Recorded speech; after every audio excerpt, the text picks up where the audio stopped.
বিষয়টি যখন এরকমের হয় যে ভারতের বিরুদ্ধে যুদ্ধের হুমকি বা উস্কানি এরকমের একটা মন্তব্য সেই যে জামাতে ইসলামের নায়েবে আমির আবু তাহের তিনি নিউ ইয়র্কে বসে আমেরিকার একটি সম্বর্ধনা সভায় করলেন এবং বিষয়টি নিয়ে কালের কণ্ঠ একটি প্রতিবেদন প্রকাশ করেছে। সেই প্রতিবেদনটি নিয়ে কিছু আলোচনা এবং সেটি সম্পর্কে কিছু ধারণা দেওয়ার জন্য আমি আজকের আপনাদের সামনে হাজির হয়েছি। বিষয়টি হলো কালের কণ্ঠ এমনভাবে বিষয়টিকে উপস্থাপন করেছেন এবং এই কথাগুলো যদি সত্যি হয় তাহলে আসলেই বাংলাদেশে আমরা যারা বাংলাদেশের নাগরিক আছি তথা বাংলাদেশের সার্বভৌমত্ব একটা বড় রকমের হুমকির মুখে পড়বে।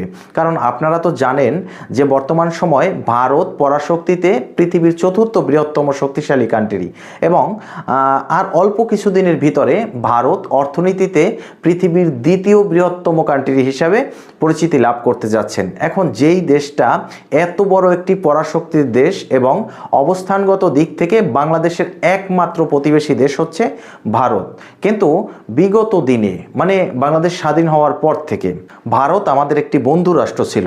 এখন সবচেয়ে ইম্পর্টেন্স যে কথাটি সেটি হলো ভারত যদি না থাকতো তাহলে বাংলাদেশ স্বাধীন হতো না। সেক্ষেত্রে বাংলাদেশের জন্মদাতা হিসাবে ভারতকে আপনি বলতেই পারেন। এটা আসলে কোনো বাজে কথা না, যেটা বাস্তব কথা। সেই বাস্তব কথাটাই আমি আপনাদের সামনে তুলে ধরছি। একটা জিনিস চিন্তা করুন যে মুক্তিযুদ্ধের সময় যদি ভারতের সেই যে শান্তি বাহিনী তারা যদি পাকিস্তানের বিরুদ্ধে যুদ্ধ না করত বা আমাদের বাঙালিদের আশ্রয় দিয়ে তাদেরকে ট্রেনিং দিয়ে অস্ত্র দিয়ে সাহায্য করে যুদ্ধ করার মতন যে তাদের শক্তি মনোবল এগুলো যদি ভারতীয়রা না দিত তাহলে বাংলাদেশ কোনোদিন স্বাধীন হতো না।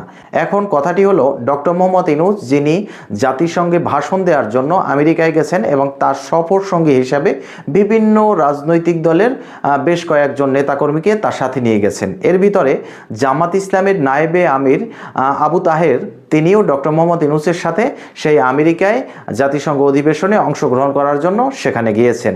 এখন আমেরিকার একটি সংবর্ধনা সভায় সেখানে তিনি এমন একটি বক্তব্য দিলেন, সেই বক্তব্যটি কালের কণ্ঠ অনুসারে আপনাদের সামনে তুলে ধরছি।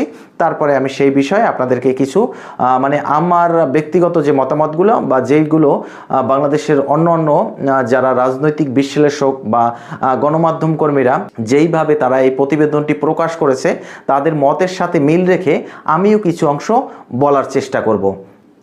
জামাত ইসলামের আমির আবু তাহের তিনি সেই সংবর্ধনা অনুষ্ঠানে একথা বললেন যে বর্তমান সময়ে ভারতের সাথে যুদ্ধ করার জন্য কমপক্ষে 50 লক্ষ যুবক প্রস্তুত আছে এবং তাদেরকে দুই ভাগে ভাগ করে দেবেন।